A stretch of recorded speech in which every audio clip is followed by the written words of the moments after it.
సమయంలో మరి యవన బిడ్డలుగా దేవుని వాక్యాన్ని కొద్ది సమయం జ్ఞాపకం చేసుకుందాం. ఆ తర్వాత మనం దేవుని వాక్యానుసారంగా ఏ రీతిగా దేవుడు మనల్ని జీవించాలని కోరుతున్నాడో ఆ రీతిగా జీవించడానికి ప్రయత్నించేద్దాం. కీర్తన గ్రంథము 144వ కీర్తన 144వ కీర్తన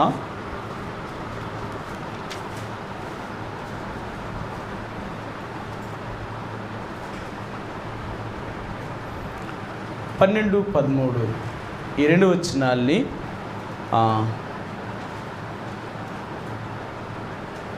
చదువుదాం. ఈ రెండు వచనాల్ని చదువుదాం. నేను 12వ వచనం చదువుతాను, మీరు 13వ వచనాన్ని చదవడానికి ప్రయత్నం చేయండి. 144వ కీర్తన నేను 12వ వచనాన్ని చదువుతాను, మీరు 13వ వచనాన్ని స్పష్టంగా చదవడానికి ప్రయత్నం చేయండి. అందరూ కలిసి ఒక్క మాటలాగా. మా కుమారులు తమ యవన కాలమందు ఎదిగిన మొక్కల వలె ఉన్నారు. మా కుమార్తెలు నగరునికే చెక్కబడిన మూల కంబముల వలె ఉన్నారు. నింపబడి పలు విధములైన ద్రవ్యములతో నిధులుగా ఉన్నవి. మా గొర్రెలు 1000 కొలదిగాను 10,000 కొలదిగాను మా గడ్డి బీళ్ళలో పిల్లలు వేయించున్నవి.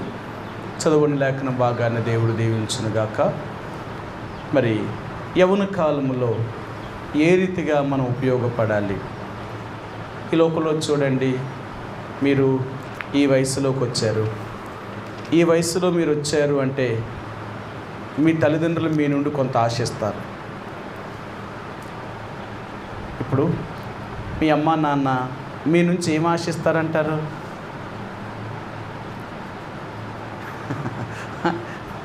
ఎలా చూస్తున్నారో చూడండి. ఏమన్నా ఆశిస్తున్నారంటవా జోయమ్మ? ఏంటి మీ ద్వారా అమ్మా నాన్న ఏం ఆశిస్తారు మీ ద్వారా? అమ్మా కొంచెం గట్టి చెప్పు. చెప్పింది కరెక్టే. బాగా చదువుకోమని వారు ఆశిస్తారట, సంపాదించాలని ఆశిస్తారట. ఇప్పుడు మీ అమ్మా నాన్న ఈ వయసులో మీ నుండి ఆశించేదేంటి? మీరు ఎప్పుడో తర్వాత చెప్తున్నారు. ఇప్పుడు మీ నుండి ఆశించేదేంటి చెప్పు. చెప్పింది ఏంటి చెప్పు. పనుల్లో సాయం చేయడం అంటే చూసారా? ఏంటంటే ఇప్పుడు మీరు ఇంత పెద్దోళ్ళు అయ్యారు కదా, ఇప్పుడు వాళ్ళు కోరేది ఏంటంటే, అమ్మ కొంచెం అంటులు సాయించేయి, లేదా కొంచెం ఇల్లు తుడిసేయి, లేదా కుట్టుకెళ్ళ తీసిరా, లేకపోతే అది తీసిరా అమ్మని అనుకో. మీకు ఎంత కోపం వస్తుంది? నన్ను అంటులు కడగమంటారా? పొద్దున్నుంచి స్కూల్లోకి వెళ్ళి సాయంకాలం ఇంటికి వస్తేనేమో ఇప్పుడు మళ్ళీ అంటులు కడగాలట. అంటే ఇప్పుడు వాళ్ళేమంటారు, నువ్వు ఒక్కరిదాని వైపు స్కూల్కి వెళ్ళి వస్తున్నావు ఏంటి, మేము ఇంటికాడ ఎంత పని చేస్తలేదా అంటారు. వాళ్ళు పని చేస్తలేదా? అమ్మా నాన్న ఈ వయసులో మీ నుండి కోరేదేంటి? కొంత సహాయం కోరతారు. ఏంటంటే వారు పనుల్లో మీరు సహాయం చేయాలని, అంతేనా? సరే, కొంచెం సాయం చేయమంటారు. అంతేగాని పూర్తి పని అంతా మీ మీద ఏదైతే ఇంకేం చేస్తారా? చేయరు. కొంచెం మాత్రమే చేయమంటారు. అలాగే దేవుడు కూడా మీ నుండి కూడా కొంత సహాయం కావాలనుకుంటున్నాడట. దేవుడు తన పని తను చేసుకోలేడా? దేవుడికి ఏదైనా పని చేసుకోవాలనుకుంటే దేవుడు ఒకరి మీద ఆధారపడతాడా? మరి ఆధారపడ్డావు. మరి ఆయన పని ఆయన చేసుకోవచ్చు కదా. చేసుకోగలడా? చేసుకోలేడా? మరి చేసుకోగలిగిన వాడైతే మనల్ని ఎందుకు సాయం అడగాల? ఇప్పుడు దేవుడు మన సాయం అడుగుతున్నాడా లేదా? అడుగుతున్నాడా లేదా? ఏం అడుగుతున్నాడు దేవుడు? మన నుంచి ఏం కోరుతున్నాడు సాయం అయినా? మన నుండి దేవుడు ఏ సహాయాన్ని కోరుతున్నాడు? అది చెప్పలేదు.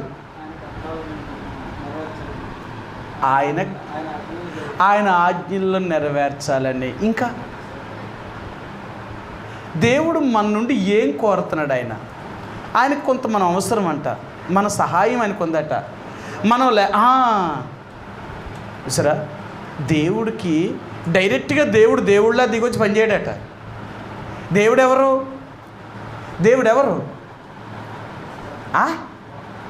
చెప్పు. నోట్లో మాట బయటకు వస్తేనే కదా నేను దానికి ఏదైనా చెప్పగలను. దేవుడు ఆత్మస్వరూపి. ఆత్మకి ఏమి లేవు? శరీరం లేదు. అర్థమైందా? ఆత్మకి శరీరం లేదు. శరీరం లేనప్పుడు ఆత్మ ఎక్కడికైనా వెళ్ళిపోద్ది, కానీ కంటికి కనపడదు. అంతే కదా? ఇప్పుడు ఆ ఆత్మ తన కార్యాన్ని చెయ్యాలి అంటే ఇప్పుడు ఎవరు కావాలట? ఒక మనిషి అవసరం అంట. మనం అవసరం. ఇప్పుడు మనం అవసరం కాబట్టి దేవుడు అంటున్నాడు, నువ్వు నా ద్వారా, అంటే నా కోసం, నా పరిచర్య కోసం, లేకపోతే నా సువార్తను ప్రకటించే విషయంలో కానీ, నా కోసం నువ్వు జీవించే విషయంలో కానీ కొంత నీ సహాయం నాకు అవసరం. కాబట్టి దేవుడు మన నుండి కోరేది ఏంటంటే, మన ద్వారా దేవుడు తన సువార్తను లేక తన గురించి తను చెప్పించుకోవాలనుకుంటున్నాడు. మన ద్వారా దేవుడు ఈ లోకంలో తనెవరో చూపించుకోవాలనుకుంటున్నాడు. అందుకు మన అవసరం అన్నమాట. మనం ఎందుకు దేవుడు అవసరం అంటే, దేవుడు మన ద్వారా తను తాను ప్రత్యక్షపరచుకోవడానికి లేక తను చూపించుకోవడానికి మనం అవసరం. ఇప్పుడు దేవుడు మనల్ని ఎందుకు తన పని కొరకు ఉపయోగించుకోగలుగుతున్నాడు అంటే, ఇక్కడ ఆయన ఏం చెప్తున్నాడు అంటే, మీరు నాకు అవసరం, కొంచెం నా కోసం మీరు పని చేయవలసిన వారు ఉంటున్నారు, కొంచెం మీరు నా కోసం పని చేయాలి.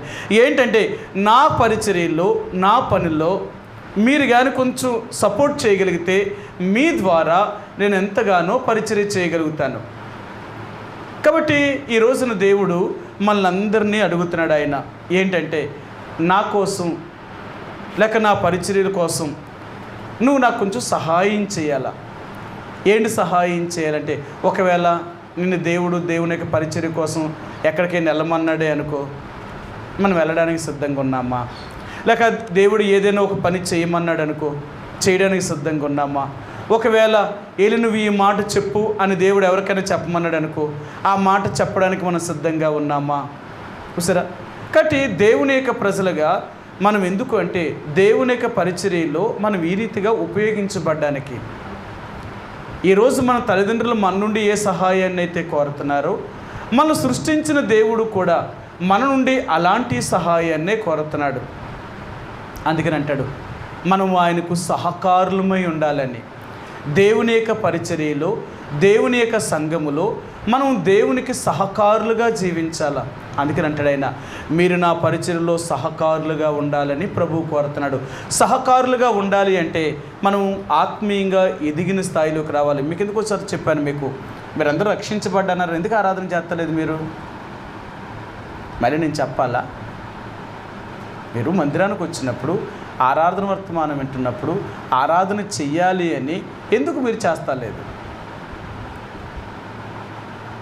ఎందుకు? నేను ఎందుకు చెప్తున్నాను కదా, ఒకప్పుడు చిన్నప్పుడు సండే స్కూల్ పిల్లలుగా ఉన్నప్పుడు మీకు సండే స్కూల్లో అన్నీ నేర్పించాం.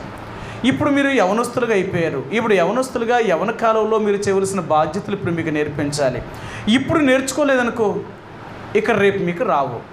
ఇప్పుడు నేర్చుకోకపోతే ఇంక రేపేం వస్తుంది మీకు? ఎప్పుడు నేర్చుకోవాల్సింది అప్పుడే నేర్చుకోవాలా.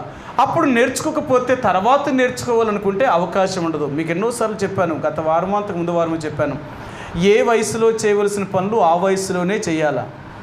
అవునా? ఇప్పుడు మీరు పరిగెడుతూ ఆడుకుంటున్నారనుకో, మీ ఇంట్లో వాళ్ళు ఏమంటారు? ఈదిలో వాళ్ళు, మా పిల్లలమ్మ బాగా పరిగెట్టి ఆడుకుంటున్నారు అంటారా? ఏమంటారు? ఎద్దుల్లాగా ఉన్నారు చూడు ఎలా పరిగెడుతున్నారు అంటారు. అవునా? ఇప్పుడు పరిగెడితే మిమ్మల్ని ఏమంటారు? ఊరుకుంటారా? ఎప్పుడు పరిగెట్టాలా? చిన్నప్పుడు ఆడుకోవాలా. ఇప్పుడు చిన్నప్పుడు పరిగెట్టి ఆడుకుంటే ఇప్పుడు చూసిన కంటారు, అమ్మ పిల్లలు చూడు ఎంత చక్కగా ఆడుకుంటున్నారో, ఎంత చక్కగా ఆడుకుంటున్నారో అంటారు. ఈ వయసులో ఏం చేయాలా? పరిగెట్టి ఆడుకోకూడదు. అర్థమైందా? ఈ వయసులో ఆడారనుకో, చూసిన వాళ్ళందరూ మలగిచ్చి అంటారనమాట. ఈ వయసులో ఏం చేయాలంటే, ఇక ఆడుకునే వయసు కాదు మీది, ఇంటికి వచ్చిన తర్వాత తల్లికి తండ్రికి సహాయం చేసే వయసు మీది. ఈ వయసులో మీరు ఇంటికి వచ్చి సహాయం చేయాలా. సాయం చేస్తూ చదువుకుంటూ, ఈ రెండు పనులు చేసుకుంటూ, చదువుకుంటూ ఉండాలా, సాయం చేస్తూ ఉండాలా. ఆ తర్వాత ఇంక మీరేం చేయాలా? మీ చదువు అయిపోయిన తర్వాత ఏం చేయాలా? చదువు అయిపోయిన తర్వాత ఏం చేయాలా? ఉద్యోగం ఎదగాలి. ఇప్పుడు ఉద్యోగం ఎదగాలి. ఎందుకంటే చదువు ఇంతకాలం చదివించింది ఎందుకంటే మీరు ఒక ఉద్యోగం చేయాలని. ఇప్పుడు చదువు అంతా అయిపోయిన తర్వాత ఇంట్లో ఖాళీగా కూర్చున్నారు, ఇంట్లో వాళ్ళు ఏమంటారు? ఏదో ఒక ఉద్యోగాన్ని ట్రై చేయాలి కదా. ఏం చేయాలా? చదువు అయిపోయింది కదా, ఏదో ఒక ఉద్యోగాన్ని ట్రై చేయాలా. నువ్వు ట్రై చేయకుండా ఎలాగొస్తుంది? అది ఉత్తరి నలుతారు కానీ రాకుండా ఎలాగెళ్తానంటే ఎలాగొస్తుంది? అది ఎలాగొస్తుంది? మనం వెళ్తేనే కదా, మనం కష్టపడితేనే కదా. అది అర్థమైందా? ఏ వయసులో చేసే పనులు ఆ వయసులోనే చేయాలా. అలాగే దేవుడు అనేది ఏంటంటే, మనము దేవుని యొక్క పరిచర్యలో ఎప్పుడు ఉపయోగపడాలో అప్పుడే ఉపయోగపడాలా. ఆ సమయం దాటిన తర్వాత ఉపయోగపడతానంటే దేవుడికి అవసరం లేదు. అందుకనే ఈరోజు దేవుడు అంటున్నాడు, నువ్వు నాకు అవసరం. నేను ఎందుకు నేను రక్షించానంటే, నేను రక్షించడానికి కారణం ఏంటి అంటే, ఈ లోకములో నీ ద్వారా నన్ను నేను ప్రత్యక్షపరచుకోవాలనుకుంటున్నాను. నేనెవరినో చూపించాలనుకున్నాను. మన దేవుడు కనిపించే దేవుడు కాదు, కానీ ఈ కనిపించిన దేవుడు మన ద్వారా కనిపించాలి అనుకుంటున్నాడు. అర్థమైందా? అది ఇంకా మీకు చెప్తాను. అంటే ఇప్పుడు ఏంటంటే వెలుగుకున్న లక్షణం. ఈరోజు సూర్యుడు ఉన్నాడు అనుకోండి, సూర్యుడిని ఆ వెలుగుని ఈ రోజున చూడండి ఎలా తయారు చేస్తున్నారు అంటే, ఇప్పుడంతా కూడా ఇప్పుడు ఏమైందంటే సోలార్ సిస్టమ్ తీసుకొచ్చేసారు. సోలార్ సిస్టమ్ పగలంతా ఈ సోలార్ అంటే ఈ ప్లేట్స్, సోలార్ ప్లేట్లు అన్నీ కూడా ఏం చేస్తున్నాయి, సూర్యుడి నుంచి వచ్చే కాంతిని ఇవి తీసుకొని ఇవి కరెంటుని ఏం చేసుకుంటున్నాయి, తయారు చేసుకుంటున్నాయి. అంటే బ్యాటరీలోకి పంపించుకుంటున్నాయి కదా. బ్యాటరీ ఛార్జింగ్ అవుతుంది. ఇప్పుడు ఛార్జింగ్ అయిన తర్వాత రాత్రులు ఏముండదు, సూర్యుడు ఉండడు, ఇంక వెలుగు ఉండడు. ఇప్పుడు వెలుగు లేదు కాబట్టి ఇవి సోలార్ ప్లేట్లు ఇప్పుడు దాకా ఛార్జింగ్ అయ్యాయి కాబట్టి చీకటి అవ్వగానే ఇప్పుడు ఏం చేస్తాయి అవి అంటే, మరి ఇప్పుడు ఆ ఛార్జింగ్ అయిన బ్యాటరీ ద్వారా మన కరెంటుని మళ్ళీ ఉత్పత్తి చేసుకుంటాం. అంటే ఆ వెలుతురు లేకపోయినా, సూర్యుడు లేకపోయినా ఛార్జింగ్ అయ్యింది కాబట్టి దాని ద్వారా మనం ఇప్పుడు వెలుగుని తెచ్చుకుంటున్నాం.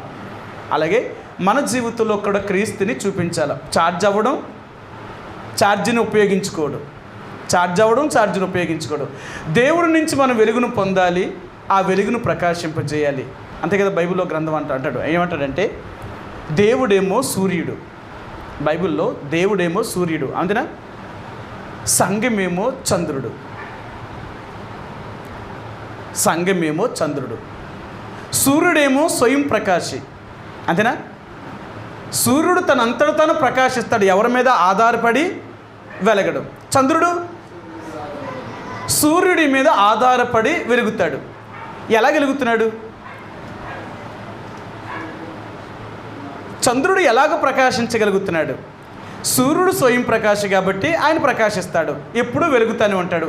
చంద్రుడు స్వయం ప్రకాశ కాబట్టి కాదు. కాబట్టి ఇప్పుడు చంద్రుడు ప్రకాశించాలి అంటే ఇతడు సూర్యకిరణాలు తన మీద పడాలా, అవునా?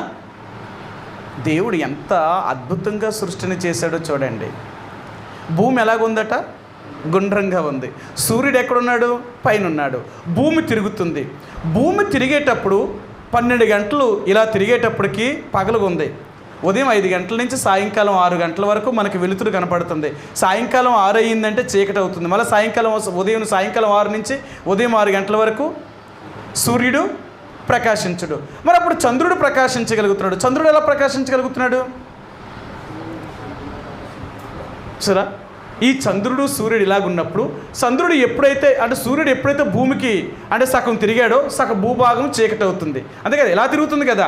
లైటింగ్ ఇక్కడ పడుతుంది, ఇలా పడుతుంది. చంద్రుడు ఏమి ఎక్కడ ఉన్నాడు? ఇది స్వయం ప్రకాశ్ అన్నమాట. అందుకని ఈ వెలుతురు చంద్రుడి మీద పడినప్పుడు ఇది రిఫ్లెక్స్ కొడుతున్నాడు, అంతేనా? అలా కొట్టడం వల్ల చీకటిగా ఉన్న భాగాలకి ఈ వెలుతురు అంటే ఈ రాత్రులు ఈ చంద్రుడి యొక్క కాంతి ప్రకాశించడం వల్ల ఎంత కనపడుతుంది? పగలంత ఉంటుందా? ఉండదు. వెన్నెలంటే కొంచెం కనపడుతుంది అంతే, మరీ అంత వెలుగే ఉండదు, అంత అలాగ ఉంటుంది అన్నమాట. అలాగే ఇప్పుడు నీవు నేను కూడా యేసు ప్రభువారి నుంచి కాంతిని రిఫ్లెక్స్ కొట్టాలా, ఈ వెలుగుని ఇతరులకు చూపించాలా. అందుకు మనల్ని వాడుకుంటున్నాడు. చిన్నప్పుడు ఆడుకునే వాళ్ళం కదా, మీకు తెలుసో తెలీదో, చిన్నప్పుడు రీల్స్ ఉండే.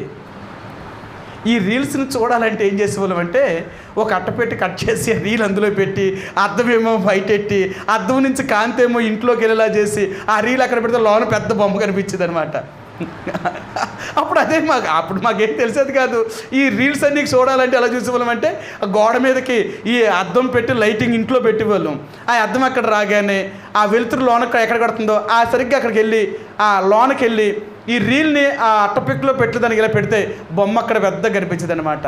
అంటే అలా చూసేవాళ్ళు. అంటే రేపు అదో సంతోషం, ఏదో మీకు కనిపెట్టేసాం సరదా చూస్తున్నట్టు సరే. అంటే రిఫ్లెక్స్ కొట్టేవారుగా మనం ఉండాలన్నమాట. యేసు యొక్క వెలుగును కలిగి ఆ వెలుగు చేత లోకాన్ని మనం వెలిగించేవారు. అంతేనా? మీ అందరికీ చూపిస్తాను. యోహాను సువార్త 8వ అధ్యాయము, యోహాను సువార్త 8వ అధ్యాయము 12వ వచనం. యోహాను సువార్త 8వ అధ్యాయము 12వ వచనం. మరలా యేసు, నేను లోకమునకు వెలుగును, నన్ను వెంబడించువాడు చీకటిలో నడువక జీవపు వెలుగు కలిగి ఉండినని వారితో చెప్పాను. సరే, యేసు ప్రభువారు వెలుగట, తన్ను వెంబడించేవారు అందరూ కూడా ఈ వెలుగుని కలిగి లోకాన్ని ప్రకాశింపచేయాల.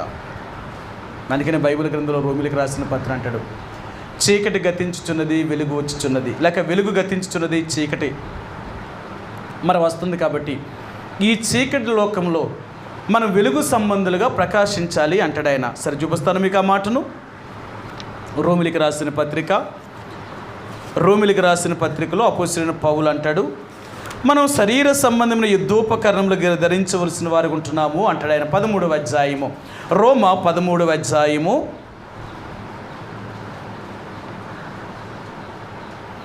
11-12 వచనాలు. 11-12 వచనాలు. మరియు మీరు కాలము నెరిగి నిద్ర మేలుకొని వేళ అయినదని తెలుసుకొని అలాగు చేయడి. మనం విశ్వాసులమైనప్పటికంటే ఇప్పుడు రక్షణ మనకు మరి సమీపముగా ఉన్నది. రాత్రి చాలా గడిచి పగలు సమీపముగా ఉన్నది గనుక మనము అంధకార క్రియలను విసర్జించి తేజో సంబంధమైన యుద్ధోపకరణములను ధరించుకొందుము. సరే, వెలుగు సంబంధమైన యుద్ధోపకరణాలని మనం ధరించవలసిన వారికి ఉంటున్నాం. చీకటిని మనం పోగొట్టాలి అంటే వెలుగును ధరించవలసిన వారికి ఉంటున్నాం. అందుకనే ఈరోజు దేవుడు మన నుండి కోరేది ఏంటంటే, నా కొరకు ఈ లోకములో నువ్వు నాకు ఉపయోగపడాలా, అందుకే నిన్ను సృష్టించాను. నేను రక్షించాను అంటే, నిన్ను సృష్టించడమే కాకుండా నేను ఎందుకు రక్షించాను అంటే, ఈ లోకములో నాకు నువ్వు ఉపయోగపడే వ్యక్తిగా ఉండాలా, నాకు ఉపయోగపడే వ్యక్తి ఉండాలా. అందుకని ఈ రోజున మనలందరినీ కూడా దేవుడు తనకు సహాయకారులుగా ఉండాలని, తన పరిచర్యలో మనం ఉపయోగించబడాలని దేవుడు మనల్ని కోరుతున్నాడు. కాబట్టి మనందరము కూడా దేవుని యొక్క పరిచర్య కొరకే ఉపయోగించబడే ఒక పాత్రలుగా, దేవుడు ఉపయోగించుకునే ఒక పనిముట్టిగా నీవు నేను ఉండాలని దేవుడు కోరుతున్నాడు. చాలాసార్లు అంటాం, మేమేం చేయగలం, మేము చిన్నోళ్ళం కదా, మేమేం చేస్తామనొచ్చు. దేవుని పరిచర్య చాలా చిన్న పిల్లలతో దేవుడు పని చేయించుకున్నాడు. బైబిల్ గ్రంథంలో చిన్నవారి చేత పని చేయించాడు, యవనస్తుల చేత పని చేయించాడు, పెద్దవారి చేత కూడా పని చేయించుకున్నాడు. దేవుడు తన పరిచర్య ఎవరైనా చేయొచ్చు, ఏ వయసులో ఉన్నవారైనా చేయొచ్చు. దేవుడు వారి తలంతులను బట్టి, వారి యొక్క వయసును బట్టి, దేవుడు వారికి నిర్ణయించే ఆ పనిని బట్టి వారు పని చేసేవారు ఉంటారు. మరి ముఖ్యంగా ఈ యవ్వన కాలంలో మీరు దేవునికి మరి ముఖ్యంగా ఉపయోగపడేవారు. సరే, ఈ వయసులో మీకు అంటే ఎంత పని చేసినా మీకు అలసట ఉండదు. యవ్వన కాలంలో మీకు ఎంత పని చేసినా మీకు అలసట ఉండదన్నమాట. ఎందుకు ఉండదంటే యవ్వన కాలంలో చాలా బలంగా ఉంటారన్నమాట. ఇప్పుడు కానీ బలం లేదనుకోండి, జీవితంలో ఇంకా మీకు బలం ఇంకా ఉండదు. ఇంకా అర్థమైందా? ఈ వయసులోనే మీరు బలవంతులు. ఈ వయసు దాటింది అంటే ఇక మీకు బలం ఉండదు. అందుకని ఈ వయసులోనే మీరు ఎంత తినినా ఈ వయసులోనే తింటారు. ఎంతగా తింటారో అంత బలం మీకు వస్తుందన్నమాట. ఇంత బలం మీకు ఉందనుకుంటూ వచ్చే సంవత్సరాలన్నింటిలో మీరు జీవించడానికి, మీ పనులు మీరు చేసుకోవడానికి అన్ని రకాలుగా ఉపయోగపడతారు. ఈ వయసులో మీరు బలంగా లేరనుకోండి, ఇంకే వయసులోనూ కూడా మీరు బలంగా ఉండరు. ఇంకొచ్చే వయసు అంతా కూడా ఇంకా మన బలము, శక్తి తగ్గిపోవడానికి అవకాశం అయిందనమాట. కాబట్టి ఎన్నో బాధ్యతలు, ఎన్నో సమస్యలు వస్తాయి. కాబట్టి ఇంకా అలాంటి సమయాల్లో తినడానికి కానీ, లేక మరి ఏదైనా మరి ఆలోచించడానికి కానీ అంటే ఎక్కువగా బలంగా ఉండడానికి ఎటువంటి అవకాశం లేని పరిస్థితులు కలిగి ఉంటాం. అందుకని ఈ వయసులోనే మీరు ఏ పనైనా సాధించగలరు. కాబట్టి దేవుడికి ఈ వయసులోనే మీరు ఉపయోగపడాలా, ఈ యవ్వన కాలంలోనే ఉపయోగపడాలా. మీరు దేవుని కొరకు ఎంత ఉపయోగపడతారంటే దేవుడు అంతగా మిమ్మల్ని వాడుకుంటాడనమాట. ఈ రోజుల్లో పెద్ద అంత పనేమీ లేదు యవ్వనస్తులుగా. మాకు రోజుల్లో అయితే ప్రతి సంవత్సరంలో ఒక్కసారి కానీ 2 సార్లు కానీ సువార్త చేసేవారు అన్నమాట. ఎలాగంటే కొన్నిసార్లు ప్రతిరోజు అంటే సువార్త ఎలాగుంటుందంటే సంఘంతో కలిసి సువార్త చేసేవాళ్ళం. కొన్నిసార్లు సైకిల్ క్యాంపియన్ పెట్టారనమాట, సైకిల్ ర్యాలీ అనమాట. ఎలాగంటే 3-4 రోజులు సైకిల్ ర్యాలీ పెట్టేవారు అనమాట. ఈ సైకిల్ ర్యాలీ ఎలాగంటే పలానా ఊరు నుండి పలానా ఊరు దాకా ఇంత దూరం సువార్త చేసుకుంటూ వెళ్ళిపోవాలి. మధ్యలో అంటే ఏ ఊరైతే వస్తుందో ఆ ఊరు ముందులో సైకిల్ అన్నీ అక్కడ పెట్టేసి ఒక సైకిల్కి మైక్ కట్టుకొని మళ్ళీ సువార్తలు తీసుకొని ఊరంతా సువార్త చేసేసి ట్రాక్స్ ఇచ్చేసి పుస్తకాలు అమ్మి మళ్ళీ ఆ ఊరి చివరికి వచ్చి ప్రార్థన చేసుకొని మళ్ళీ సైకిల్ ఎక్కి మళ్ళీ ఊరు వెళ్ళేవాళ్ళం. ఇలా మేము చేసుకుంటూ వెళ్ళిపోయేవాళ్ళం అన్నమాట. ఒకవేళ మాకు భోజనం ఎలాగంటే పలానా దగ్గర అంటే మధ్యాహ్నం భోజనం పలానా ఊరిలోకి మేము వస్తాము అని చెప్తే అక్కడికి వారు భోజనం పంపించేవారు. ఏదో చెట్టు కింద కూర్చొని బరకం వేసుకొని భోజనం చేసేసి మళ్ళీ అక్కడి నుంచి బయలుదేరి వెళ్ళిపోయేవాళ్ళం. ఇలాగా అంటే ఎన్నిసార్లు సువార్త చేసేవాళ్ళం అన్నమాట. కొన్ని 100 కిలోమీటర్లు తొక్కేవాళ్ళం సైకిల్లో. అసలు అంటే ఒకసారి విజయనగరంలో యెహోవా నిస్సి నుంచి సువార్త దండయాత్ర చేసామన్నప్పుడు ర్యాలీ అనమాట. అది ఎక్కడి నుంచి అంటే బొబ్బుల దగ్గర ఉన్న బాడంగ దగ్గర నుంచి సువార్త మొదలుపెట్టి శ్రీకాకుళం జిల్లా దగ్గర ఉన్న కెల్ల వరకు సువార్త. అది ఎలా చేసుకుంటూ వెళ్ళాలి అంటే దానికి లైన్ మ్యాప్ ఇచ్చారనమాట. ఎలాగంటే బాడంగ దగ్గర నుంచి ఆ లూప్ లైన్లో నుంచి మీరు అలా సువార్త చేసుకుంటూ రాంభద్రపురం దాటిన తర్వాత నుంచి బాడంగ వరకు సువార్త చేసుకుని వెళ్ళాలి. బాడంగ దగ్గరలో ఆ రాత్రి అక్కడ ఆగాలి. అక్కడ మళ్ళీ మేము భోజనం చేసి నైట్ సువార్త మీటింగ్ అక్కడ పెట్టి బాడింగిలో సువార్త చేసిన తర్వాత రాత్రి మీటింగ్ అక్కడ పెట్టి అక్కడ భోజనం చేసి మళ్ళీ ఉదయం లేచి బాడింగ్ నుంచి బొబ్బులకి 14 కిలోమీటర్ల లూప్ లైన్ అన్నమాట. ఈ 14 కిలోమీటర్లో ఉన్న ఊర్లన్నీ సువార్త చేసుకుంటూ బొబ్బులకి చేరాలన్నమాట. సాయంకాలానికి బొబ్బులు చేరాల. అక్కడి నుంచి బొబ్బుల దగ్గర నుంచి పార్వతీపురం వెళ్ళాల. పార్వతీపురం నుంచి బొబ్బులకి 22 కిలోమీటర్లు 24 కిలోమీటర్లు అనమాట. అక్కడి నుంచి పార్వతీపురం నుంచి కురుపాంకి వెళ్ళాలంటే కనీసం ఇక్కడి నుంచి 25 కిలోమీటర్లు 30 కిలోమీటర్లు అనమాట కురుపాం.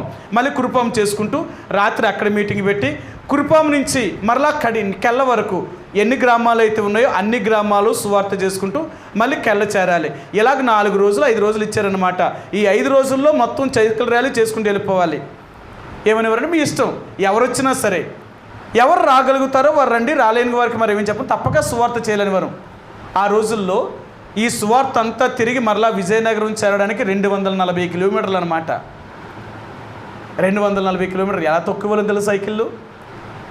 అసలు సైకిల్ తొక్కితే అంటే నేను ఎలా మరి చాలాసార్లు అంటే అందరూ తొక్కువాళ్ళు ఉండేవారు, చాలామంది కొంత బలహీనలు ఉండేవారు, అందరూ అంత తొక్కలేకపోయేవారు. ఏదో మొదటి రోజు సరదా పెడి తొక్కేసిన రెండో రోజుకి మాత్రం మామూలుగా ఉండేది కదా మరి కాళ్ళు నొప్పులు అనమాట. అలా ఏదేమైనా సరే నేనైతే డబుల్స్ని తొక్కేవాడిని. మళ్ళీ అన్న నువ్వు స్పీడ్గా తొక్కుతున్నావు, డబుల్ ఎక్కుతాం మేమనేవారు. ఒరే నేను మీలాగా తొక్కుతున్నాను కదండి, లేదన్న నీ సైకిల్ ఎక్కుతారని వారు. కొంతమంది ఎందుకంటే ఒక్కొక్కసారి సైకిల్ లేని పరిస్థితి, లేదని ప్యాచ్ ఏందనుకో సైకిల్ ఎక్కించుకొని తొక్కాల ఇలాగనమాట.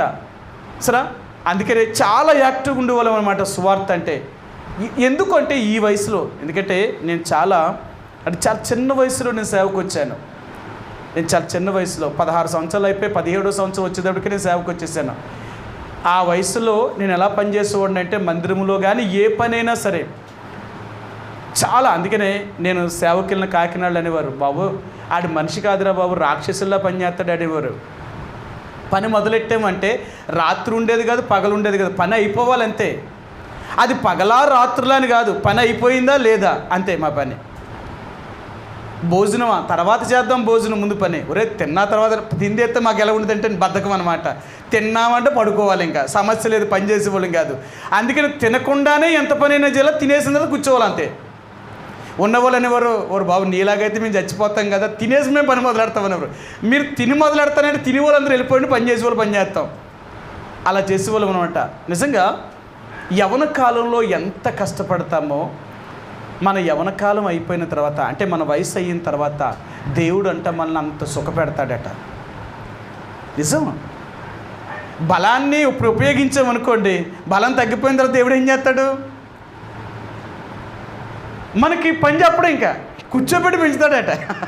ఎందుకంటే ఇంతకాలం నా కోసం ఎంత కష్టపడ్డా, ఇంకా నిన్ను కష్టపెడతానా, నిన్ను కష్టపెట్టనంటట. ఇప్పుడు కష్టపడలేదనుకో, శక్తి అయిపోయిన తర్వాత కష్టపడవలసి వస్తుందట. అప్పుడు అంటారు, ఆ వయసులో చేయవలసిన పని ఈ వయసులో చేస్తానండి అని అంటారు. ఆ వయసులో చేయవలసిన పని ఈ వయసులో ఎందుకు చేస్తున్నారు? ఆ వయసులో నువ్వు పని చేసి ఉంటే ఈ వయసులో పని చేయవలసిన అవసరం లేదు కదా. అది యవ్వన కాలంలో మనం చేయవలసిన కర్తవ్యాన్ని చక్కగా నిర్వర్తించగలిగితే వచ్చే కాలంలో సుఖంగా జీవించగలుగుతారు. ఈ వయసులో కష్టపడలేదనుకోండి, ఆ వయసులో కష్టపడతారు. ఈ వయసులో సుఖపడ్డారనుకోండి, ఆ వయసులో మీరు కష్టపడతారు. ఇక్కడ కష్టపడితే అప్పుడు సుఖం ఉంటుంది, ఇప్పుడు సుఖపడితే అప్పుడు కష్టం ఉంటుంది. అందుకని ఈ యవ్వన కాలంలో దేవుని కొరకు ఉపయోగపడే ఒక సాధనాలుగా దేవుడు వాడాలనుకుంటున్నాడు ఆయన. అందుకని ఈరోజు దేవుడు అంటున్నాడు, దావీదు కీర్తన 144వ కీర్తనలో దావీదు మహారాజు ఈ 12వ వచనంలో అంటున్నాడు అనమాట, మా కుమారులు ఏముందట, మా కుమారులు యవ్వన కాలం మందు ఎదిగిన మొక్కల వలె ఉన్నారు. ఒకసారా చూడండి ఇక్కడ ఎలా చెప్తున్నారు అంటేనట, కానీ కొంచెం ఇక్కడ తేడాగా ఉన్నట్టు అనిపిస్తుంది కదా మనకి. కుమారులేమో యవ్వన కాలం ముందు ఎదిగిన మొక్కల వలె ఉన్నారట, కుమార్తెలేమో నగరునికే చెక్కబడిన మూల కంబముల వలె ఉన్నారట. అంతేనా? కుమార్తెలేమో నగరునికే చెక్కబడిన మూల కంబములుగా ఉన్నారట, అబ్బాయిలేమో కుమారులేమో ఎదిగిన మొక్కల వలె ఉన్నారట. అసలు ఈ మాటకు అర్థం ఏంటి? ఇంట్లో ఎవరు ఎక్కువ పని చేస్తారంటారు? ఆడవాళ్ళ మగోళ్ళ? ఇద్దరూ సమానంగానే చేస్తారంటారా? ఇంట్లో ఆడవాళ్ళు ఎక్కువ పని చేస్తారా, మగవాళ్ళు ఎక్కువ పని చేస్తారా? అంటే సాధ్యమైన ఇంట్లో పని అంటే వాళ్ళకి ఇంట్లో ఇల్లు కట్టడం, గుమ్మాలు చూడడం, ఇక అలాంటి పని అనుకుంటారు, అంతే కదా మరి. కానీ కష్టపడేది ఎక్కువ ఎవరు అంటే మగవాళ్ళే ఎక్కువ కష్టపడతారు, ఆడవాళ్ళు అంత ఎక్కువ కష్టపడలేరు. వీళ్ళ కష్టమంతా ఏంటంటే ఇంట్లోనే కష్టపడగలరు. చిన్న చిన్న పనుల దగ్గర నుంచి, చిన్న పనులేమో మగవాళ్ళు చేయలేరు, పెద్ద పనులేమో ఆడవాళ్ళు చేయలేరు. ఒకరోజు ఇంట్లో ఉండి అన్నీ శుభ్రం చేసి ఇల్లు వంట చేయమన్నారు మగవాళ్ళకి, ఎంత చిరాకో వీళ్ళకి. ఏంటంటే వీళ్ళకి చాలా చిరాకు. ఎందుకంటే ఇల్లు తోడాలంటే పెద్ద కష్టమా, కానీ మగవాళ్ళకి కష్టం. ఆడవాళ్ళు కనుక ఈజీగా తుడిచిపారేస్తారు, అర్థమైందా? ఆ అంట్లు కడిగి ఈజీగా కడిపారేస్తారు, వంట చేసేమటి చేసేస్తారు. వీళ్ళ మగవాళ్ళకి మాత్రం చాలా కష్టం అన్నమాట, చాలా కష్టం. ఎందుకంటే వీళ్ళు ఇంకో పని ఏదైనా చక్క పెట్టమను, బయటికి వెళ్ళి అది చేసిరారా, లేకపోతే ఇక్కడికి వెళ్ళి తీసిరారా, లేకపోతే అది పని చేసిరారా అనుకో, ఈజీగా చేసుకొచ్చేస్తారు వీళ్ళు. కారణం ఏంటి? వీళ్ళకి పెద్ద పని అయినా సులువుగా కనపడుతుంది. పెద్ద పనులు అంటే వీళ్ళకి మగవాళ్ళు కాబట్టి, ఆడపిల్లకి చిన్న పనులు కష్టంగా అనిపించవు ఇలాగనమాట. కానీ ఇక్కడ బైబిల్లో ఏం చెప్తున్నాడంటే ఆడవాళ్ళకే ఎక్కువ బాధ్యత పెట్టాడట, మగవాళ్ళకే తక్కువ ఉన్నట్టు కనపడుతుంది ఇక్కడ. బైబిల్ ఎలా ఉండాలంటే కుమార్తెలు నగరానికి, అంటే కుమార్తెలు ఎదిగిన మొక్కల వలె ఉండాలని చెప్పాలా, కుమారులు దేవుని యొక్క మందిరములో అంటే ఆ నగరునికే చెక్కబడిన మూల కంబముల వలె ఉండాలా. అంటే ఒక ఇల్లు కట్టాలి అంటే స్తంభములు వేసినప్పుడు స్తంభముల మీదే ఇల్లు అంతా ఆధారపడి ఉంటుంది, అవునా? ఈరోజు పిల్లర్స్ వేస్తున్నారు. పిల్లర్స్ ఎందుకు వేస్తున్నారు? ఇల్లంతా గోళ్ళ మీద నిలబడుతుందా, పిల్లర్స్ మీద బీముల మీద నిలబడుతుందా? ఇంటికి ఆధారమే పిల్లరు, బీము. ఇంకున్న కట్టుబడులన్నీ ఎందుకంటే ఇటుకతో గోళ్ళన్నీ ఎందుకు కట్టుకుంటాం అంటే అడ్డు కట్టుకుంటాం అంతే. మోసేవన్నీ బరువు అంతటిని కూడా ఏది మోస్తుంది? పిల్లరే. అందుకని పిల్లర్లు వేసేటప్పుడు చాలా గట్టిగా వేస్తారనమాట, లోతుకి వెళ్తారు, ఎక్కువ ఐరన్ పెడతారు. ఆ పిల్లర్లను తీసుకొచ్చేటప్పుడు ఆటల మీదే ఇల్లంతా నిలబడగట్టు వాటిని ఉంచాలి. కానీ ఇక్కడ బైబిల్ ఏం చెప్తుంది? స్త్రీలు ఎలాగున్నారట, కుమార్తెలు ఎలాగున్నారట, ఈ స్తంభముల వలె ఉన్నారట, బరువంతటిని ఏలే మోస్తారట. కుమారులేమో నగరునికే అంటే ఎదిగిన మొక్కల వలె ఉన్నారట. ఎదిగిన మొక్కకి ఎదగలేని మొక్కకి తేడా ఏంటి? ఎదిగిన మొక్కలు ఎదగలేని మొక్కలు ఎలాగుంటాయి? ఇప్పుడు ఏదైనా ఒక మొక్కను తీసుకొచ్చి కొన్నాం అనుకోండి, జామ మొక్కే తీసుకొచ్చాం. ఇప్పుడు జామ మొక్క ఎదుగుతుందనుకో, ఎదిగే మొక్క ఏం చేస్తూ ఉండాలా? అది ఫలించాలా. తాడి చెట్లాగా ఎదిగిపోతూ ఊరుకుంటామా? అర్థమైందా? ఇప్పుడు ఫలించే మొక్కలు ఏమిటంటే, ఎదుగుతున్న మొక్క ఏం చేయాలంటే ఫలించాలా. అంతేగాని లేదులేని ఫలించకుండా పైకి ఎదుగుతారనుకో, మనం ఏం చేస్తాం? ఒరే ఇది బాగా ఎదుగుతుంది తప్ప కాత్తలు దీన్ని తీసేయండి అంటాం. ఎందుకంటే ఎదిగే మొక్క ఫలించాలా. అది ఎదుగుతూ వెళ్ళబడి దానివల్ల ఉపయోగం ఏముందండి? ఎదగడం వల్ల ఉపయోగం ఏంటి? ఫలించాలా. అది కుమారులు ఎలాగుండాలి అంటేనట, వీళ్ళు ఎదుగుతూ ఉన్నప్పుడే ఫలించేవారిగా ఉండాలట. ఫలించేవారిగా ఉండాలట. ఎదిగే వయసులోనే ఫలిస్తూ ఉంటే ఆ ఫలాలు ఉపయోగపడతాయి. ఫలించలేకపోతే ఉపయోగపడవు. అందుకనే కుమారులు అనేవారు, అంటే యవనస్తులు అనేవారు దేవుని కొరకై ఫలించేవారిగా ఉండాలా. ఫలించేవారుగా ఉండాలా సరే. అందుకని బైబిల్ గ్రంథంలో మరి యోహాను చెప్పినప్పుడు అంటాడు, ఫలింపని ప్రతి చెట్టు వేరున గొడ్డలు నాటబడి ఉన్నది అంటాడు ఆయన. ఫలించని ప్రతి చెట్టు వేరునంట గొడ్డలు నాటబడిందట. ఏ చెట్టు అయితే ఫలించలేదో ఫలింపని ప్రతి చెట్టుని నరికి అగ్నిలో వేసేస్తారట. అది కాల్చబడ్డానికే తప్ప ఇంక దేనికి పనికిరాదు. అలాగే యవన కాలంలో ఉన్న కుమారులు అనేవారు ఫలించేవారిగా ఉండాలా. ఎదిగిన మొక్క చేసే పని ఏంటంటే ఫలించే స్థితిలోనికి తీసుకురావాలా. ఎప్పుడైతే ఫలించగలుగుతుందో నిజంగా క్షేమాభివృద్ధి చెందుతుందన్నమాట. అందుకనే ఒక రైతుకి ఎప్పుడు ఆదాయం చేకూరుస్తుంది? మన కేడీపేట వెళ్తున్న రూట్లో చూడండి, ఒకప్పుడు జాయిన్ చెట్లు అంటే కనీసం ఒక 5 అడుగులు 6 అడుగులు ఎత్తు అయిన తర్వాత కాసే చెట్లు. కానీ మనం ఎక్కడ లింగంపేట గైరింపేట దాటిన తర్వాత చీటికాడ దగ్గరలో ఉంటాయి కదా, ఆ గుజ్జువాని పాకలకి చీటికాడ మధ్యలో తైవాన్ జాంకాయలట. చూసారా?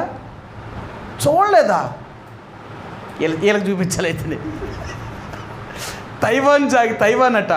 ఆ మొక్కనే తైవాన్ నుంచి తీసుకొచ్చారట, హైబ్రిడ్ అనమాట. ఆ మొక్కలు ఎంత ఉన్నాయి? భూమికి జాండు కూడా ఇంతంత ఉన్నాయి. అంతే, చాలా చిన్న మొక్కలు. కాయలు ఎంతంత కాస్తున్నాయి? ఇంతకు కాయ కాస్తున్నాయి.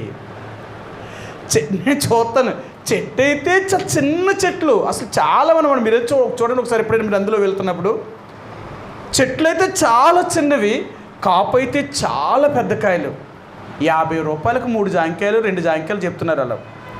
అంత పెద్ద కాయలు ఉంటున్నాయి. మరి కాయలు కూడా చిన్నవి ఏం కనపడతలే, చాలా పెద్ద కాయలు. నేను అన్నాను, చెట్టు ఇంత చిన్నదయ్యండి, అంత కాయలు కాస్తుంది, ఎన్ని సంవత్సరాలు బతుకుతుంది చెట్టు అని అడిగాను. ఇంకదేం బతుకుతుంది? అది అని చెప్పారు వాళ్ళు. సరే ఈ తోట 5-6 సంవత్సరాల కంటే ఎక్కువ బతకదు, చచ్చిపోద్ది. వెంటనే మళ్ళీ తీసేస్తాం, దీన్ని మళ్ళీ మొక్కేసేస్తాం. 10 సంవత్సరాలకి మళ్ళీ కాపుకం మొదలెడుతుందట అన్నాను. ఎంతలా తయారు చేశారంటే ఇదంతా హైబ్రిడ్ సార్ అంటున్నారు. అందుకని మనుషులు కూడా ఎలా తయారయ్యారు? వాటిని తిన్న వాళ్ళందరూ కూడా అంతే, త్వరగా పెద్దవాళ్ళు అయిపోతున్నారు, త్వరగా ముసలోళ్ళు అయిపోతున్నారు. కారణం ఏంటంటే హైబ్రిడ్. ఇప్పుడు అంత హైబ్రిడ్ పంటది అంటున్నాం కదా. ఒకప్పుడు దేశవాళీ పంటలు ఏమి లేవు. ఈ రోజు వేసేయమంటే రేపటికి వచ్చేయాలి అంతే పంట. చూడండి ఎలాగుందో. అందుకనే ఈ రోజున దేవుడు అనేది ఏంటంటే మనం ఎప్పుడూ కూడా ఎదిగేవారుగా ఉండాలా, ఫలించాలి. ఎప్పుడైతే ఫలించగలుగుతారో అప్పుడే దేవుని యొక్క పరిచర్య అభివృద్ధి చెందుతుంది. అందుకనే అప్పుడు ఆ ఆదాయం రైతుకి ఎలాగుంటుంది తెలుసా? చాలా డబ్బు అన్నమాట. ఎంత డబ్బు అంటే ఆ రైతులకు ఆదాయం అంత అలాగ ఫలిస్తున్నప్పుడు చెట్లు, ఇక మరి పంట అంత విస్తారంగా పండుతున్నప్పుడు డబ్బులు ఎందుకు రావు? అలాగే దేవుని యొక్క పరిచర్యలో యవన కాలమందు ఉన్న యవన కుమారులు దేవుని యొక్క పరిచర్య కొరకే వారు సాధనాలుగా ఉపయోగించబడినప్పుడు దేవుని యొక్క పరిచర్య అభివృద్ధి చెందుతుంది అన్నమాట. దేవుని యొక్క పరిచర్య ఎలాగ అభివృద్ధి చెందుతుంది అంటే కుమారుల ద్వారా. అందుకంటారు కదా, సంతానం అభివృద్ధి చెందాలంటే ఎవరి వల్ల చెందుతుందట? కుమార్తెల వల్ల కాదట, కుమారుల వల్లేనట. వాళ్ళ వంశం నిలబడాలంటే కుమారులు ఉండాలట. ఎందుకంటే వారికి పుట్టిన పిల్లలే తండ్రి యొక్క ఇంటి పేరు నిలబడతారు, కానీ కుమార్తెలు ఇంకొకరు ఇంటి పేరుకి వెళ్ళిపోతారు. అందుకనే ఆడబిడ్డలు ఉన్నవారు వంశము నిలబడదట. మగపిల్లల కన్నా వారి వంశము నిలబడుతుందండి. ఎందుకంటే పేరు నిలబెట్టడానికి, వంశం ఉండడానికి మగవాడు కావాలి కదా. కాబట్టి చూడండి, బైబిల్ గ్రంథంలో ఎలాగుందంటే దేవుని యొక్క పరిచర్య అభివృద్ధి చెందాలి అంటే కుమారులు అవసరం. వీళ్ళు ఏం చేస్తారంటే దేవుని యొక్క పరిచర్యలో వీళ్ళు ఉపయోగపడడానికి సాధనాలుగా ఉపయోగించబడతారన్నమాట. అంటే ఎక్కడికైనా ఏది చేయమన్నా పరిచర్యలో ఎంతగానో ఉపయోగపడడానికి వెళ్తారు. మరి స్త్రీలు ఏం చేస్తారు? కుమార్తెలు ఎలాగ ఉన్నారట? మూల స్తంభములు ఎక్కడ ఉంటాయి? మన దగ్గర స్తంభాలు ఉన్నాయి కదా, మందిరానికి స్తంభాలు ఉన్నాయి లేదా? స్తంభం ఏది కనపడుతుందా? ఇదిగో స్తంభం. ఈ స్తంభాలు ఎక్కడ ఉంటాయి? ఇవి ఎక్కడే ఉంటాయి. ఇంకా ఎక్కడికైనా మనతో వస్తాయి రమ్మంటే రావా, ఎక్కడే ఉంటాయి. కానీ ఏం చేస్తున్నాయి ఇక్కడ ఉండేవి? ఇంత బరువును మోస్తున్నాయి. సరే, ఇంత బరువును మోస్తున్నాయి. అలాగే యవన కాలంలో ఉన్న కుమార్తెలట కనిపించుకుంటా దేవుని యొక్క మందిరములో బరువులను మోస్తారట. అంటే ఏంటి పని ఏంటంట? ఎక్కువ దేవుని యొక్క మందిరము కొరకు, దేవుని యొక్క పరిచర్య కొరకు ప్రార్థనలో ఉంటారట. అర్థమైందా? కనిపించరు. మీరు చూడండి, స్తంభాలు ఇంకెక్కడ కనపడుతున్నాయి, కానీ కొన్ని ఇళ్ళల్లో స్తంభాలు బయటికి కనపడినవారు. స్తంభాలు కనపడవు అంటే నిలబెట్టినప్పుడే స్తంభాలు కనపడతాయి, కానీ గోళ్ళకు కడేసినప్పుడు స్తంభాలు గోళ్ళలోకి వెళ్ళిపోతాయి, కానీ స్తంభాలు కనపడవు. కానీ ఇల్లంతా దేని మీద ఆధారపడి ఉంది? ఆ స్తంభాల మీదే. కనబడలేనంత మాత్రానికి స్తంభాలు లేవంటామా? ఉన్నాయి. అది అలాగే యవన కాలంలో ఉన్న కుమార్తెలు ఎలాగ ఉండాలి అంటే దేవుని యొక్క మందిరములో బాధ్యతను, అంటే పరిచర్య కొరకే ప్రార్థన చేసేవారు ఉండాలి. అందుకని అంటారు వీళ్ళు ఎప్పుడు ఏం చేస్తారంటేనట, రేయినా పగలైనా వీరు ప్రార్థనలో ఉంటారట. దేవుని యొక్క సంఘం యొక్క క్షేమము కొరకు వీళ్ళు ప్రార్థించేవారుగా ఉంటారన్నమాట. అర్థమైందా? కాబట్టి యవనస్తులుగా దేవుడు ఈరోజు మీకు జ్ఞాపకం చేసేది ఏంటంటే, నా యొక్క పరిచర్యలో, నా యొక్క ఇంటిలో నువ్వు ఎలాగ ఉపయోగపడుతున్నావు? రక్షించబడ్డాను అంటున్నావు, నా రక్తం చేత కొనబడ్డాను అంటున్నావు. ఇంతకీ నాకేమైనా ఉపయోగపడుతున్నావా? నాకు ఉపయోగపడేది ఏమైనా ఉందా? ఇక మరి మనం దేవునికి ఉపయోగపడలేనప్పుడు ఇక మనం ఎందుకు ఆయనకి ఇంకా? అందుకని అంటాడు, ఉపయోగం లేని వాటిని అన్నిటినీ మనం ఏం చేస్తాం? మనకు ఉపయోగం లేని అన్నీ ఏం చేస్తాం? పాడేస్తాం. అవి మనకు అక్కర్లేదు. ఇంకా మనకు ఉపయోగపడే వాటిని మనం మోస్తాం తప్ప ఉపయోగపడలేని వాటిని తీసి పారేస్తాం అనమాట. అలాగే దేవుడు అంటాడు, నాకు ఉపయోగపడలేదనుకో నువ్వు, నాకు అంతే, నువ్వు పనికిరాని వాటిని అన్నింటినీ నేను ఎలా తీసి పారేస్తాను అలాగే పాడేస్తాను. నాకు ఉపయోగపడ్డావనుకో, పనికొచ్చే వాటిని అన్నింటినీ నేను మోస్తాను. ఇప్పుడు దేవుడికి మనం ఉపయోగపడాలా, దేవునికి ఉపయోగపడాలా. ఎందుకంటే రక్షించబడిన ప్రతి వారు కూడా దేవుని యొక్క పరిచర్యలో, దేవుని యొక్క పనిలో వారి యొక్క కర్తవ్యాన్ని నిర్వర్తించవలసిన బాధ్యత ఉంది. మీరందరూ రక్షించబడ్డారు కాబట్టి రక్షించబడిన మీరందరూ కూడా దేవుని యొక్క పరిచర్యలో మీరు పాలు పంపులు పొందవలసిన వారే. నేనెందుకు పొందాలా, నేనెందుకు చేయాలా, నాకేం అవసరం అనుకోవడానికి లేదు. ఇక్కడ దేవుని యొక్క మందిరము అనగా ఇది దేవుని ఇల్లు. అంటే ఇది మనందరికీ సంబంధించింది. అంతేనా? ఇది ఎవరికి ఒకరికి సంబంధించింది కాదు.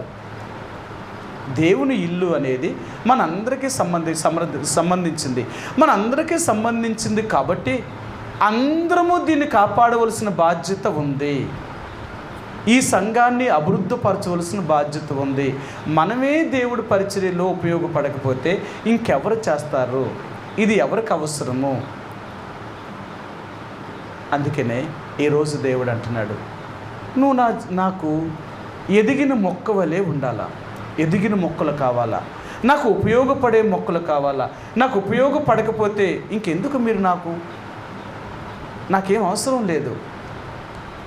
యవనస్తులుగా, యవన కాలంలో ఉన్న బిడ్డలుగా మీరు దేవుని కొరకు ఉపయోగించబడాలని ప్రభువు కోరుతున్నాడు ఆయన. అందుకని అంటాడు, బైబిల్ గ్రంథంలో చాలా రకాలైన మొక్కల్ని ఆయన వాడేవాడు. దేవుని యొక్క మందిరానికంట దేవదారు మానులను, సరళం మానులను, గొంజి మానులను తీసుకొచ్చేవారట. ఇప్పుడు మానులు కావాలి అంటే ఎక్కడ దొరుకుతాయి? అడవిలో అంటే సామాన్యమైన అడవిలో దొరుకుతాయా? చాలా దట్టమైన అడవి ఉండాలా సరే. సామాన్యమైన అడవులు అయితే ఊరికి దగ్గరున్న అడవి ఉందనుకోండి, ఏం చేస్తారు? ఎదిగిన దాన్ని అలా నరుక్కొని తెచ్చేసుకుంటారు ఇంకా. అందుకని ఊరికి దగ్గరలో ఉన్న అడవిలో పెద్ద ఏమి ఉండవు, చిన్న చిన్న మొక్కలు ఉంటాయి అంతే. పెద్ద పెద్ద మానులు కావాలి అంటే చాలా అడవిలోకి వెళ్ళాలన్నమాట. అక్కడ ఉంటాయి. అవి ఎక్కడ ఎదుగుతాయి? దేవదారు మానులంట ఎత్తైన కొండల మీద మొలుస్తాయట. కొండల మీద అంత పెద్ద చెట్లు ఉంటాయంటారా? మీరు చూసారో లేదో, నాకు బాగా తెలుసు అన్నమాట. అడవుల్లో ఎంతంత పెద్ద చెట్లు ఉంటాయంటే కొండల మీద ఉంటాయి పెద్ద చెట్లు. ఎంతంత మానులు ఉంటాయి తెలుసా? చాలా పెద్ద చెట్లు అన్నమాట. ఇంత కొండ మీద అంత పెద్ద చెట్లు ఎలా మొలిచాయి? అంత గాలికి ఎలా ఆగుతున్నాయి అంటే ఎంత గాలేసినా విరగవు. అవునా? ఇరుగుతాయా? మన కొండపల్లి వెళ్తున్నప్పుడు ఘాటి మీద చెట్లు చూసామా? అన్ని చెట్లు, ఇంత పెద్ద చెట్లు ఉంటాయి కదా, మరి అంత కొండ మీద చెట్లు ఇరిగిపోవాలి కదా గాలికి. ఇరుగుతాయా? ఇరుగుంటాయి. ఎందుకంత పెరుగుతాయి? ఆ రోజుల్లో ఈ మానులు నరికేవారట. అంత అడవులోకి వెళ్ళి అంత కొండల మీద ఉన్న చెట్లు నరుకుతారట. అంత పెద్ద చెట్లు. ఎందుకు అక్కడ అంత పెద్ద చెట్లు అక్కడే ఉన్నాయి, కిందెందుకు లేవంటే అక్కడ ఎదుగుతాయట. దానికి ఇంకేం అడ్డుండవట. అలా ఎదుక్కుంటూ పైకి వెళ్ళిపోతాయన్నమాట. ఇలా ఎదిగిన మొక్కల వల్ల, అంటే ఇలా ఎదిగిన మానుల వల్ల ఎన్ని రకాలుగా ఉపయోగిస్తారో కదా. అంటే ఈ రోజులంటే అంత పెద్దగా కలపతో ఉపయోగించే వస్తువులేమీ తగ్గిపోయాయి. ఏదో మంచాలు చేసుకోవడం, డైనింగ్ టేబుల్ చేసుకోవడం, ఇప్పుడు అవి కూడా ప్లాస్టిక్లో వచ్చేసి ఇప్పుడు పెద్ద ఏం అక్కర్లేదు, అంతకన్నా ఐరన్తో చేసేసుకుంటున్నారు. ఏదో రకరకాలుగా చేస్తున్నారు. ఒకప్పుడైతే మానవుడి యొక్క జీవనాధారం అంతా చెట్లే. ఒకప్పుడు ఇల్లు కట్టాలంటే చెట్లు కావాలా. ఇప్పుడులాగా సిమెంటు గిన్ని రాళ్ళు ఇలాంటివి ఏమీ లేవు కదా. అన్నీ కర్రలతోటే వేసుకునేవాళ్ళం, కర్రలతో తెచ్చుకునేవాళ్ళం, కర్రలతోటే ఇల్లులు కట్టుకునేవారు. అలాంటప్పుడు అడవులు వాళ్ళకి కావాలా. ఈ రోజుల్లో అడవులు లేకపోయినా పెద్ద ఇబ్బంది ఏమీ లేదని ఏం చెప్తున్నారు, కలపనంతా కొట్టి పారేశారు. ఏదో అంత ఉపయోగం లేదు. కానీ చెట్లు అంటే ఈ మ్రానులు ఉండడం వల్ల అనేక రకాలుగా మనిషికి ఆ రోజుల్లో ఉపయోగపడేది. అలాగే యవ్వన కాలంలో మీరు కూడా దేవుని కొరకు ఎదగాలన్నమాట, బలం పుంజుకోవాలన్నమాట. సరే, ఒక చెట్టును నరకాలి అనుకో, కనీసం దానికి ఎన్ని సంవత్సరాలు రావాలట? ఇప్పుడు చాలామంది టేకు మొక్కలు పెంపకం చేస్తున్నారు. టేకు మొక్క పెంపకం చేసేటప్పుడట, అంటే దీన్ని ఒక వ్యాపారంగా మార్చారు. ఏం చేసేవారంటే, ఇప్పుడు మీరు టేకు మొక్క ఒకటి కొంటే, అంటే మాకు ఇప్పుడు 1992, 93 సంవత్సరంలో టేకు మొక్కల ప్లాంటేషన్ వేసేవారు అన్నమాట. అది వేసి ఏం చేశారంటే, ఆయన ఏం చెప్పాడంటే, మేము 10 ఎకరాల స్థలం తీసుకున్నామండి, 10 ఎకరాల స్థలంలో టేకు మొక్కలు పెంచుతున్నాం.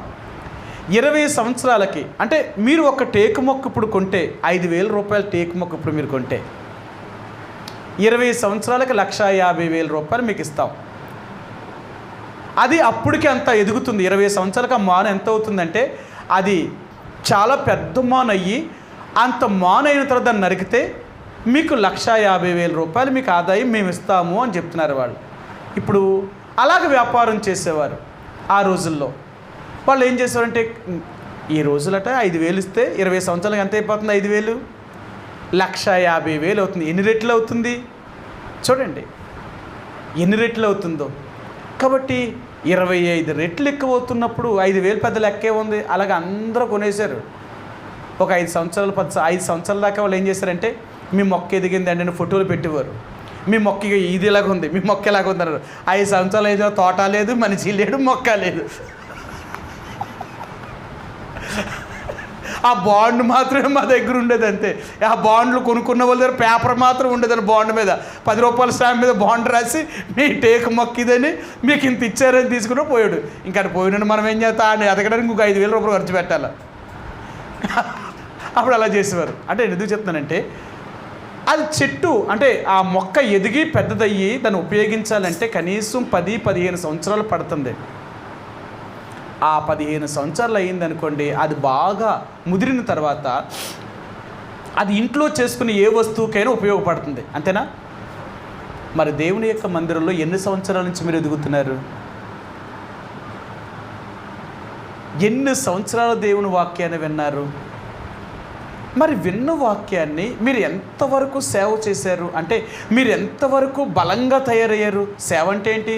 బలంగా తయారవ్వాలి కర్ర, అదేనా? అది కర్ర సేవ కర్ర అంటే అబ్బా బాగా సేవ ఉందండి, ఇది బాగా ముదిరిందండి కర్ర అంటారు. ముదరడానికి ఎంత టైం పట్టింది దీనికి? ఓ 15 సంవత్సరాలు 20 సంవత్సరాలు అయితే అంత ముదిరిందనమాట. మరి 20 సంవత్సరాలకి మీరెంత ఆత్మీయంగా ముదిరారు? ఇంత చిన్నప్పటి నుంచి నన్ను ఒక ఆయన అడిగాడు మొన్న, చాలా గంటన్నర సేపు నేను ఆయనకు వాక్యం చెప్పాను అనమాట. ఎన్నో ప్రశ్నలు అడిగాడు. అన్నిటికీ నేను సమాధానం చెప్పిన తర్వాత, అంకుల్ గారు అసలు నేను ఎంతోమందిని విన్నాను కానీ అసలు ఏ దానికి అడిగినా మీరు ఎంత సమాధానం చెప్తున్నారు, నాకు చిన్న అనుమానం అండి అంకుల్ గారు, నేను అడుగుతాను మీరేమనుకోకండి అన్నారు. మీరు ఎప్పటి నుంచి బైబిల్ చదవడం ప్రారంభించారు అని అడిగారు. ఎన్నిసార్లు బైబిల్ చదివారు మీరు అన్నారు. నేను అన్నాను, రమారమి ఇప్పటికైతే నా చిన్నప్పటి నుంచి నేను బైబిల్ చదువుతున్నాను కాబట్టి సాధ్యమైనంత వరకు నేను ఇప్పటికి 60 సార్లు పైనే చదివేశాను నేను బైబిల్ గ్రంథాన్ని అన్నాను. 60 సార్లు బైబిల్ చదివారా బైబిల్ని కంఠోపాఠంగా? అవును.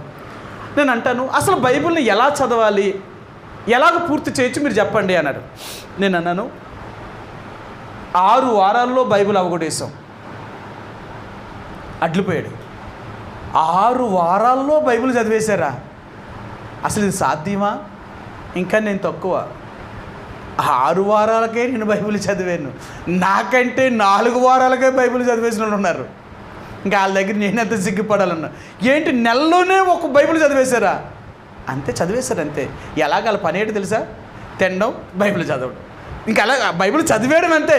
అది అర్థమైందా అర్థం కాలేదా నాకు అనవసరం, అంతే. బైబిల్ చదివేనా లేదా నాకు అవసరం. ఇంకా అలా చదువుతూనే ఉంటారన్నమాట. బైబిల్ చదవడమే వాళ్ళ పని అన్నమాట. తినడం, బైబిల్ చదవడం, తినడం, బైబిల్ చదవడం. తినడానికే లేచేవాళ్ళు, మళ్ళీ బైబిల్లో పట్టుకునేవాళ్ళు. అలాగా 24 గంటల్లో ఎప్పుడు కూడా ఆ 4 వారాల్లో కానీ 5 వారాల్లో కానీ బైబిల్ అవగొట్టేయాలంతే. నిద్రపోతున్నానా, నేను తిన్నానా లేదు అని కూడా బైబిల్ అవగొట్టేయాలంతే. అలాగే అవగొట్టగలమా? మరి పోటీతత్వం అంతే. బైబిల్ చదవాలి. ఎందుకు చదవలేను నేను బైబిల్ని? నెల రోజుల్లో నేను బైబిల్ చదవలేనా? నేను చదివేస్తాను బైబిల్ని అని కూర్చొని ఇంకా అదే పని మీద బైబిల్ చదివేసేవాళ్ళం అన్నమాట. పోటీతత్వం. నేను బైబిల్ చదివేయాలంతే. అలా చదువు ఆలప్పుడు చెప్పాడు. ఆయన అన్నాడు, మీరు ఎప్పుడు అసలు ఇంత వాక్యము మీకు ఎలా తెలిసింది? అసలు మీరు ఇంతగా ఎప్పుడు దేవుణ్ణి నమ్ముకున్నారు అని అడిగాడు. నేను నవ్వేసి అన్నాను, మరి అబ్బాయి నేను చిన్నప్పటి నుంచే దేవుని పెట్టినాయి. నేను ఎవరినో తెలుసా? నేను సండే స్కూల్ స్టూడెంట్ రా. నాకు 3-4 సంవత్సరాలు వచ్చేటప్పటికే నేను సండే స్కూల్కి వెళ్ళేవాడిని. అంత చిన్నప్పటి నుంచి నేను బైబిల్ కంఠోపాఠంగా చదవడం, కంఠోపాఠంగా ఉండవు. ఈరోజు బైబిల్ గురించి మాకు పెద్ద విచిత్రం ఏమీ లేదు. బైబిల్లో ఏది అడిగినా ఏ విషయమైనా మాకు తెలుసు. ఎలా తెలుసు అంటే చిన్నప్పటి నుంచి ఏం చేశారు? నూరు పోసేశారు మాకు.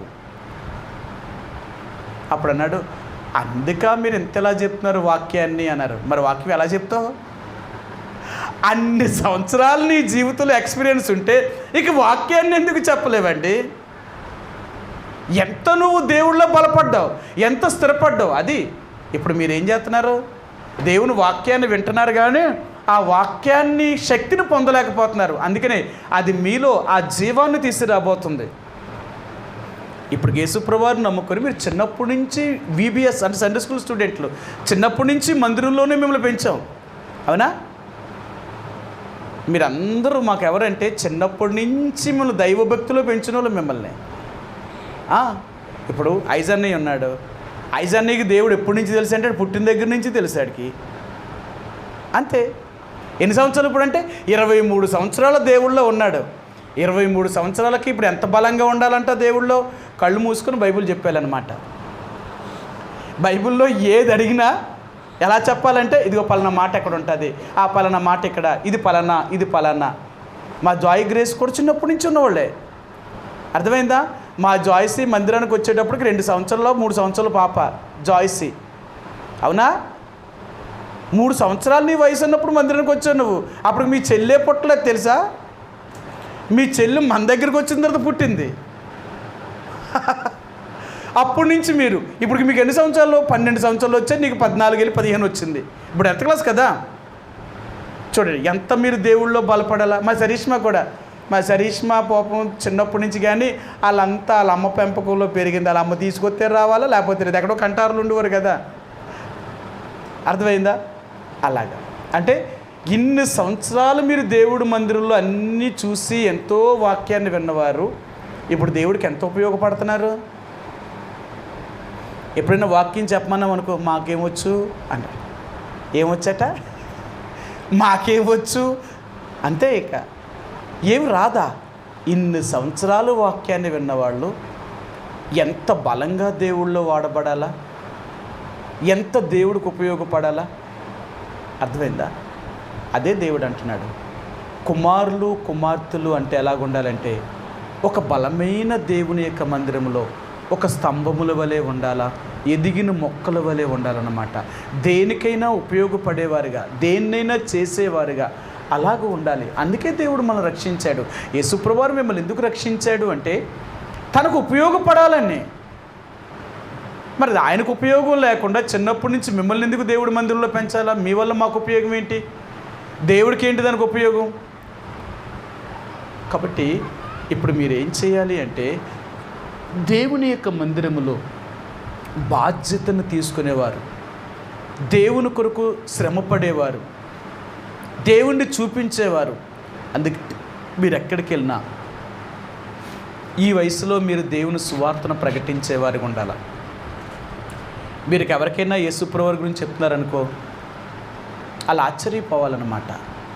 ఏంటి ఇంత చిన్న వయసులో మీరు దేవుడిని నమ్ముకున్నారా? ఏంటి ఇంత చిన్న వయసులో మీరు దేవుడిని నమ్ముకుని మాకు దేవుడి గురించి చెప్తున్నారా అని మీరు చెప్తూ ఉంటే వాళ్ళు ఇంట్రెస్ట్గా వింటారనమాట. ఎందుకో తెలుసా? చూడండి, ఈ వయసులో పిల్లలందరూ లోకంలో ఎంత చెడిపోయి ఉంటే ఈ పిల్లలేమో దైవభక్తిలో పెరిగారు. ఎంత మంచి పిల్లలో చూడండి అండి. మనల్ని చూసి చెప్పాలన్నమాట లోకం. అర్థమైందా? మనల్ని చూసి లోకం ఏం చెప్పాలంటే ఎంత దైవభక్తిలో పెరిగారండి ఈ బిడ్డలు. ఈ వయసులో అల్లరి చిల్లరగా తిరిగే ఈ వయసులో వీళ్ళ దేవుడి గురించి మాకు చెప్తున్నారు. ఎంత గొప్ప పని అది. యవ్వన కాలంలో మీరు చేసే ఏ పనైనా సరే చూసేవారు ఆశ్చర్యపోతారన్నమాట, ఆశ్చర్యపోతారు. అందుకనే ఈరోజు దేవుడు అనేది ఏంటంటే ఒక యవనస్తుడిగా, ఒక యవన సహోదరుడిగా, సహోదరిగా నువ్వు దేవుని కొరకు ఉపయోగపడాలా. ఒకవేళ నువ్వు దేవుడి కొరకు ఉపయోగపడలేదంటే నువ్వు సిగ్గుపడాలా. సరే, మీకు ఆ మాట చూపిస్తాను. కొరింథీయులకు రాసిన మొదటి పత్రిక, కొరింథీయులకు రాసిన మొదటి పత్రిక 9వ అధ్యాయము, కొరింథీయులకు రాసిన మొదటి పత్రిక 9వ అధ్యాయము 16వ వచనమండి. నేను సువార్తను ప్రకటించుచున్నాను, నాకు అతిశయ కారణము లేదు, సువార్త ప్రకటింపవలసిన భారము నా మీద మోపబడి ఉన్నది. అయ్యో, నేను సువార్త ప్రకటింపకపోయిన ఎడల నాకు శ్రమ. చూసారా, ఆయన అంటున్నాడు సువార్త ప్రకటింపవలసిన భారము దేవుడు మన మీద మోపాడు. అయ్యో, నేను సువార్తను ప్రకటించలేకపోయిన ఎడల నాకు శ్రమ. ఇంకొక మాట అంటాడు అపోస్తలుడైన పౌలు. ఏమంటాడంటే నేను సువార్తను గురించి సిగ్గుపడువాడను కాను అంటాడు. దేవుని సువార్తను ప్రకటించడానికట అపోస్తలుడైన పౌలు సిగ్గుపడలేదట. అపోస్తలుడైన పౌలు ఏ వయసులో రక్షించబడ్డాడు? అపోస్తలుడైన పౌలుకి పెళ్ళి అయిన తర్వాత దేవుడు మార్చాడా? పెళ్ళి అవ్వకుండానే మార్చాడా? చెప్పండి, మీరు చెప్తే కదా నాకు అర్థమైంది. పెళ్ళి అయిన తర్వాత అపోస్తలుడైన పౌలు దేవుని సువార్తన చేశాడా? పెళ్ళి అవ్వకుండానే చేశాడా? మీరు ఎంత బైబిల్ చదువుతున్నారో తెలియాలి కదా. పెళ్ళి అవ్వకుండానే అంటే పెళ్ళి ఎప్పుడు అవ్వదు? పెళ్ళి ఎవరికి చేస్తారు? యవ్వన కాలం అయిన తర్వాత పెళ్లి చేస్తారు, అంతేనా? ఈ యవ్వన కాలం అంతా చదువుకునే కాలం కదా. యవ్వన కాలం అయిపోయింది అనుకో, 19 సంవత్సరాలు దాటి 20 సంవత్సరాలకు వచ్చేసారు అనుకో, ఇంకా అక్కడి నుంచి పెళ్ళిళ్ళ గురించి వేటాడుతూ ఉంటారనమాట. అర్థమైందా? ఇక వయసు పెద్దదవుతుంటే అప్పుడు మళ్ళీ వివాహాలు జరగవేమో అని. అందుకనే ఈ టీనేజ్ అంటే అపోస్తలుడైన పౌలు కూడా యవ్వన కాలంలోనే రక్షించబడ్డాడు. యవ్వన కాలంలోనే రక్షించబడ్డాడు. యవన కాలంలోనే దేవుని యొక్క పరిచర్యను బలంగా చేసిన వ్యక్తి చచ్చిపోయేంత వరకు కూడా పెళ్ళి కూడా చేసుకోలేదు, దేవుని కొరకే అలాగే ఒక పరిచారు, దేవుని గొప్ప సేవకుడిగా ఉండిపోయాడనమాట. చూడండి, అందుకనే ఈ యవన కాలంలో దేవుని కొరకు మీరు కూడా అలాంటి బలమైన సాధనాలుగా వాడబడాలా, బలమైన సాధనాలుగా వాడాలి. ఇప్పుడు ఎందుకు దేవుడు మీకు ఇంత వాక్యం చెప్తున్నాడు అంటే, రాబోయే దినాలలో మీరు దేవుడి కొరకు అంత బలంగా వాడబడాలా దేవుడి కొరకు. అలా వాడబడకపోతే ఉపయోగం ఏముంది? కాబట్టి కీర్తనకారుడైన దావీదు 144వ కీర్తన 12వ వచనంలో చెప్తున్నాడు, మా కుమారులు ఎదిగిన మొక్కల వలె ఉన్నారు, మా కుమార్తెలు నగరనికే చెక్కబడిన మూల కంబముల వలె ఉన్నారు అన్నాడు ఆయన. అవునా? సరే, ఇక 13వ వచనంలో ఏం చెప్తున్నాడు ఆయన? 144 కీర్తన 144 13వ వచనం, మా కొట్లు నింపబడి పలు విధములైన ద్రవ్యములతో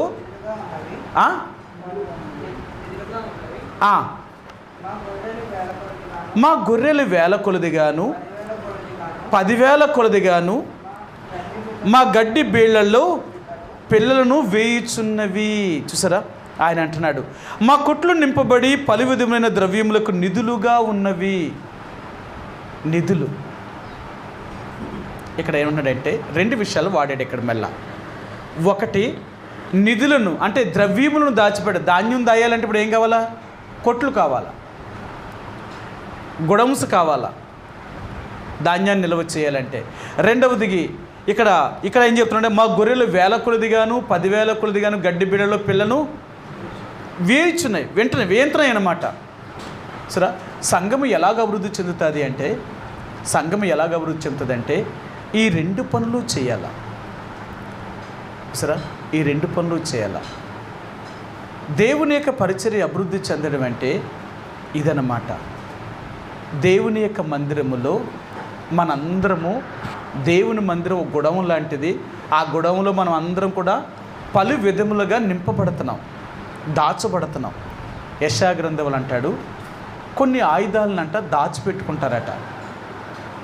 ఏంటంటే చూడండి, గొడ్డలు కానీ గుణపము కానీ కత్తి కానీ కొన్ని వస్తువులు తయారు చేసుకొని ఇంట్లో పెట్టుకుంటాం. ఇంట్లో పెట్టుకున్నది ఎందుకు? దాచుకోవడానిక, పనికి వాడతాం. ఎప్పుడు తెస్తాం వాటిని? వాటి అవసరం వచ్చినప్పుడు తెస్తాం. మన అవసరం వచ్చినప్పుడు తెస్తాం. అప్పుడు దాకా ఎక్కడ ఉంటాయి? మన ఇంట్లోనే ఉంటాయి. అవసరం వచ్చినప్పుడే తెస్తాం. అదనమాట దేవుని యొక్క మందిరం. ఎలాంటిదంటే పలు విధమైన ద్రవ్యములతో నిండి ఉన్నదట. అంతేనా? అలాగన్నాడా? అలాగనే 144వ కీర్తన, మా కొట్లు నింపబడి పలు విధములైన ద్రవ్యములకు నిధులుగా ఉన్నవి. అది పలు విధములు అంటే, పలు విధములు అంటే చాలా రకాలు, ఒకటైనది ఏమీ లేదు. ఒకటైనది అన్ని రకాలు పలు విధములైన వస్తువులన్నీ అందులో దాచబడి ఉన్నాయి. ఏ పని ఎప్పుడు అవసరం అవుతుందో ఆ పని ముట్టిన దాన్ని తీసి వాడతాం. అదనమాట మనం దేవుని యొక్క మందిరంలో అంటవారు అంటే అలాగ ఉండాలి.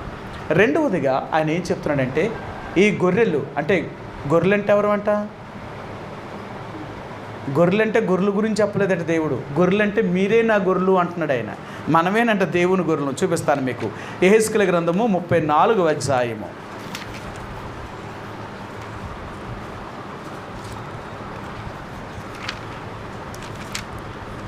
యెహెజ్కేలు గ్రంథము 34వ అధ్యాయము 31వ వచనం. 34, 31. మా గొర్రెలను నేను మేపుచున్న గొర్రెలనగు మీరు మనుషులు, నేను మీ దేవుడను, ఇదే ప్రభువు యెహోవా వాక్కు. చూసారా, నేను మేపుచున్న గొర్రెలు మీరు అంటున్నాడు. అంటే గొర్రెలు ఎవరు?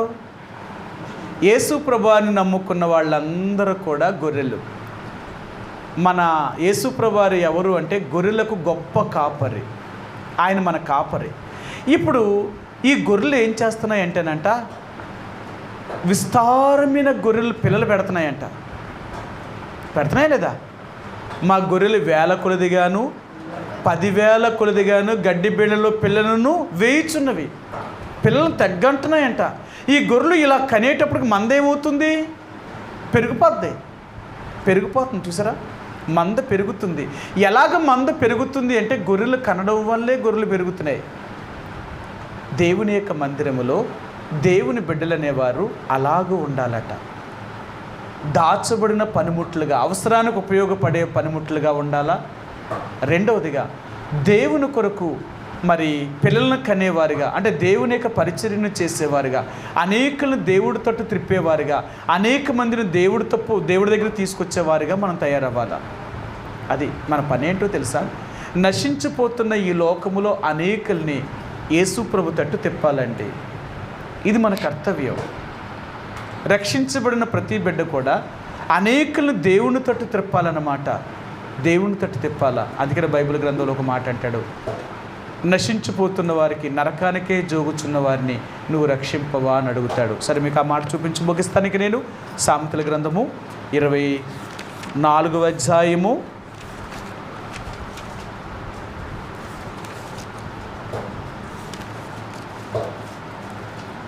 11వ వచనం. 24:11. చావునకే పట్టబడిన వారిని నువ్వు తప్పించుము, నాశనమందు పడుటకు జోగుచున్న వారిని నీవు రక్షింపవా. అది మన పని ఏంటో తెలుసా? నశించిపోతున్న వారిని రక్షించే బాధ్యత మనది. అందుకని అంటాను, మీరు ఎంతమందికి నాశనం అయిపోతున్న వాళ్ళకి మీ దేవుని గురించి చెప్తున్నారు? ఒకవేళ మీ ఫ్రెండ్స్ ఉన్నారనుకో, మీ ఫ్రెండ్స్కి ఎప్పుడైనా దేవుడి గురించి చెప్తున్నారా? ఇక్కడైనా మీ ఫ్రెండ్స్ వాళ్ళు నరకానికి పోయి మీరు పరలోకి వెళ్తే మీకు సంతోషం ఏంటి? అందుకనే మీ ఫ్రెండ్స్కి కూడా మీరు ఎప్పుడూ చెప్తూ ఉండాలా, మీ బంధువులకు చెప్తూ ఉండాలా, యేసు ప్రభువుని నమ్ముకో, ఆయన నమ్ముకుంటే ఎంతో గొప్ప సహాయం చేస్తాడు. నా జీవితంలో దేవుడు ఎంతో గొప్ప కార్యాలు చేశాడు, చూడు నన్ను మార్చాడు, ఈరోజు దేవుడు నా జీవితంలో ఎన్నో మేలులు చేస్తున్నాడు, నువ్వు కూడా తెలుసుకో అని మనం స్నేహితులతో కానీ, మన బంధువులతో కానీ, మన ఇరుగు పొరుగు వారితో కానీ, మనం ఎక్కడికి వెళ్ళినా యేసు ప్రభువారి కొరకే సాక్షులుగా మనం పనిచేయాలి. ఇలాగ మనం సాక్ష్యాన్ని చెప్తున్నప్పుడు దేవుడి యొక్క పరిచర్య అనేది అభివృద్ధి చెందుతూ ఉంటుందన్నమాట. ఈరోజు దేవుని కొరకు ఫలించేవాడ పిల్లలకు అనేవారు, దేవుళ్ళో నడిపించేవాళ్ళు లేకపోవడం వల్ల దేవుని మందిరాలన్నీ కూడా ఇప్పుడు ఏమైపోయాయి అంటే ఖాళీ చేయబడుతున్నాయి. ఇంకా కొన్ని రోజులకు ఏమైపోద్దంటే ఇక మందిరాల్లో మనుషులు కూడా కనపడరు. ఇంకొచ్చే రోజులను ఇంకా భయంకరమైన రోజులు. అందుకనే ఇప్పుడే మనం దేవుని యొక్క మందిరాల్లో అనేక ఆత్మలు మనం సంపాదించాలి. ఇది మీ బాధ్యత. యవన కాలంలో మీ బాధ్యత ఏదంటే దేవుని యొక్క సువార్తను ప్రకటించవలసిన వారు, ఎక్కడికి వెళ్ళినా యేసు ప్రభువారి కొరకు సాక్ష్యాన్ని పంచుకునేవారిగా ఉండాలి.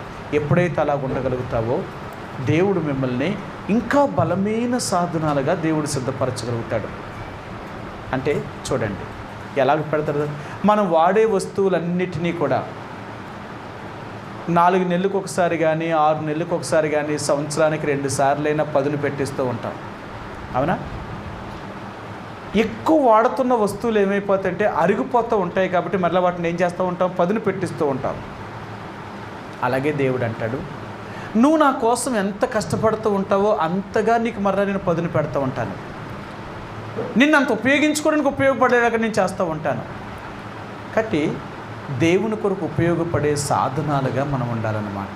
కాబట్టి అందుకే దేవుడు అంటున్నాడు, దావీదు మహారాజు అంటున్నాడు, మా కుమారులు ఎదిగిన మొక్కల వలె ఉన్నారు, దేనికైనా ఉపయోగపడతారు వీళ్ళు.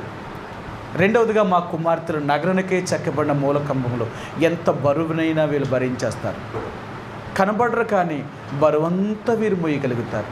కాబట్టి యవన కాలంలో మీరు కూడా దేవుని కొరకు అలాంటి బలమైన సాక్షులుగా ఉండేటట్లుగా దేవుడు మిమ్మల్ని సిద్ధపరచునుగాక. ప్రార్థించుకుందాం. మా ప్రేమ కలిగిన పరలోకమందున మా తండ్రి, యేసు ప్రభువారి యొక్క పరిశుద్ధమైన నామంలో ఈ మధ్యాహ్నం సాయంకాల సమయంలో తండ్రి యవన బిడ్డల మధ్య మేము యవనస్తుల కూడికగా మేము కూడి రావడానికి సహాయం చేశారు. ప్రభువా, ఈ కీర్తన 144వ కీర్తన 12-13 వచనాల్లో తండ్రి ఎదిగిన కుమారులు ఎలాగుంటారు, ఎదిగిన కుమార్తెలు ఎలాగ ఉంటారు అని జ్ఞాపకం చేసినారు.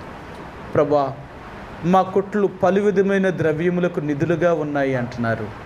మా గొర్రెలు 1000 కొలదిగాను 10,000 కొలదిగాను గడ్డి బీళ్ళలో పిల్లలు వేయిచున్నాయి అని చెప్తున్నారు. నిజమే తండ్రి, మేము అటువంటి ఫలించేవారిగా, నీకు ఉపయోగపడే సాధనాలుగా తండ్రి, నీలో ఎంతో స్థిరపడి అనేకులు నీ రక్షణ మార్గాన్ని చూపించేవారుగా ఈ యవన బిడ్డలను సిద్ధపరచండి, కాపాడండి ప్రభా.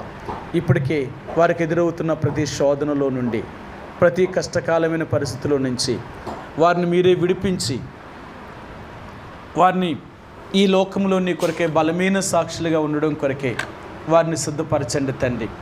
సమయంలో ప్రభా విత్తబడిన వాక్యాన్ని ఇక్కడ ఫలింపు చేయండి. శత్రువెత్తు పోకున్నట్లుగా భద్రపరచమని మీ చేతులకు అప్పగించుకుంటున్నాను ప్రభా. ఈ సాయంకాల సమయంలో మరి బిడ్డ మిరియామును కనికరించండి. తన చదువులో ఇంతవరకు సహాయం చేశారు, ఇక ముందు కూడా సహాయం దయచేసి తన జీవితంలో అనేకులు మీ తట్టు తిప్పే బిడ్డగా తను సిద్ధపరచండి, రక్షించండి, ఆత్మీయంగా బలపరచండి తండ్రి. తన చదువులో సహాయం దయచేయండి. అలాగే ప్రభా మరి బిడ్డ శరీషమాను కూడా కనికరించండి. తన చదువులో కావలసిన జ్ఞానమును తెలివిని అనుగ్రహించండి ప్రభా. తన ఆరోగ్యాన్ని కూడా భద్రపరచండి. తగిన సమయంలో బిడ్డ యొక్క సంపూర్ణమైన ఆరోగ్య స్వస్థతను పొందగలుగుట్లో కృప చూపించండి. అలాగే తండ్రి జాయిస్ని కనికరించండి దేవా. మీరే తన చదువులో సహాయాన్ని దయచేయండి, తన ఆరోగ్యాన్ని భద్రపరచండి ప్రభా. 10th క్లాస్ కొరకే దేవా బిడ్డ ఎగ్జామ్స్ కొరకు సిద్ధపడుతుంటుండగా రేపు మార్చి నెలలో రాయవలసిన ఎగ్జామ్స్లో బిడ్డని కావలసిన జ్ఞానమును తెలివిని అనుగ్రహించి మంచి రిజల్ట్తో బిడ్డ పాస్ అయ్యి భవిష్యత్తులో కుటుంబానికి సంఘానికి క్షేమాభివృద్ధికరంగా ఉండగలుగుట్లో కృప అనుగ్రహించండి. గ్రేస్ను కూడా కనికరించండి. తన చదువులో కూడా సహాయాన్ని దయచేయండి. తన గాయాన్ని నుంచి సంపూర్ణ నివారణ దయచేయండి, స్వస్థపరచండి ప్రభా. ఆరోగ్యాన్ని దయచేయండి. అలాగే తండ్రి వినయను కూడా జ్ఞాపకం చేసుకుంటున్నాం ప్రభు. ఇంతవరకు తన పక్షంగా మీరు చేసిన కార్యాన్ని బట్టి వందనాలు. తను కూడా ప్రభా తన భవిష్యత్తులో ఒక మంచి ఉద్యోగం సాధించగలుగుట్లో సహాయాన్ని దయచేయండి.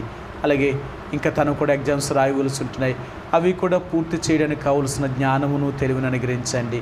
అంతేకాదు ప్రభా, తన భవిష్యత్తులో తండ్రి మంచిగా స్థిరపడి నీ పరిచర్యకు ఉపయోగపడేవాడిగా అనేకులకు రక్షణార్థమైన జీవితాన్ని జీవించుట్లో సిద్ధపరచండి.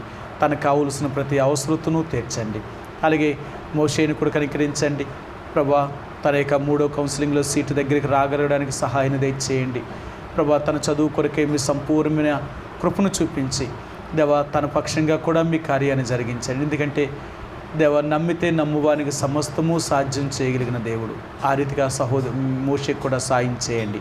అలాగే ప్రభా ఐజీని కనికరించండి ప్రభా. తన యొక్క చదువులో సహాయాన్ని దయచేయండి. 17వ తేదీన తను రాయవలసిన ఎగ్జామ్స్లో కృప అనుగ్రహించండి. అలాగే తండ్రి తన టెట్ కొరకు ప్రిపేర్ అవుతున్నాడు దేవా. తన చదవగలుగుట్లో సహాయాన్ని దయచేయండి. చదివే మనసును అనుగ్రహించండి. ఏదైతే చదువుతున్నాడో చదివేది ప్రతిదీ తన జ్ఞాపకం ఉండడానికి సహాయాన్ని దయచేయండి ప్రభా. తను కాపాడమని మీ దయగల సన్నిధిలో మీ యొక్క హస్తానికి అప్పగించుకుంటున్నాను దేవా. ఆరోగ్యాన్ని కూడా భద్రపరచండి. అలాగే తండ్రి మోహన్ను కూడా కనికరించండి. తను కూడా వచ్చే నెలలో ఎగ్జామ్స్ రాయవలసి ఉంటుండగా ఆ మిగిలిన తన సబ్జెక్టులను ముగించడానికి మీరే సంపూర్ణంగా సహాయాన్ని దయచేయండి ప్రభా. తనకు కావలసిన జ్ఞానమును తెలివిని అనుగ్రహించి జ్ఞాపక శక్తిని అనుగ్రహించండి. చదవగలుగుట్లో కృప చూపించండి. తన ఆరోగ్యాన్ని ఆస్తమా నుంచి కూడా ఇంతవరకు స్వస్థపరిచారు, ఇంకొన సంపూర్ణ ఆరోగ్యం దయచేయండి. అలాగే తండ్రి ఈ సమయంలో దేవ ఇంకా ఈ దినం రాలేకపోయిన యవన బిడ్డలకు మరొక తరుణాన్ని దయచేయండి దేవ. మరొకసారి జరువును కూడా కనికరించండి. తన గాయాన్ని కూడా ముట్టండి, స్వస్థపరచండి, సంపూర్ణమైన ఆరోగ్యాన్ని అనుగ్రహించండి. అలాగే వికాస్ని, అలాగే దినేష్ని, అలాగే విశాల్ని, అలాగే తండ్రి ప్రవీణ్ని, స్వర్ణను తండ్రి, అలాగే వసంతాను తండ్రి, ఈ దినం రాలేకపోయిన యవన బిడ్డలకు మరొక తరుణాన్ని అనుగ్రహించండి ప్రభా. నీ సన్నిధికి రాగలుగుట్లో కృప చూపించండి. ఇలాగ ప్రభా యవన కాలంలో బిడ్డలు తిరిగి వెళ్ళనై ఉంటుండగా క్షేమంగా మరలా ఇంటికి చేరగలుగుట్లో కృప అనుగ్రహించండి. వీరిని నీ కొరకే బలమైన సాక్షులుగా సిద్ధపరచండి. రాబోయే దినాలలో వీరి చేత మీరే బలమైన కార్యాన్ని జరిగించి దేవా నీ పరిచర్యను అభివృద్ధిపరచమని మీ చేతులకు అప్పగిస్తూ యేసు ప్రభువారి యొక్క నామంలో ప్రార్థించి స్తుతించి అడిగి వేడుకుంటున్నాం మా తండ్రి, ఆమేన్. తొట్టిల్లకుండా మిమ్మల్ని కాపాడుటకును ఆయన మహిమ ఎదుట నిర్దోషులుగా నిలవబెట్టుటకును మన శక్తిగల రక్షకుడైన అద్వితీయ దేవునికి మన ప్రభువైన యేసుక్రీస్తు ద్వారా మహిమయు మహాత్యమును ఆధిపత్యమును అధికారమును యుగములకు పూర్వమును ఇప్పుడును సర్వయుగములకును కలుగునుగాక. ఆమేన్. Praise the lord.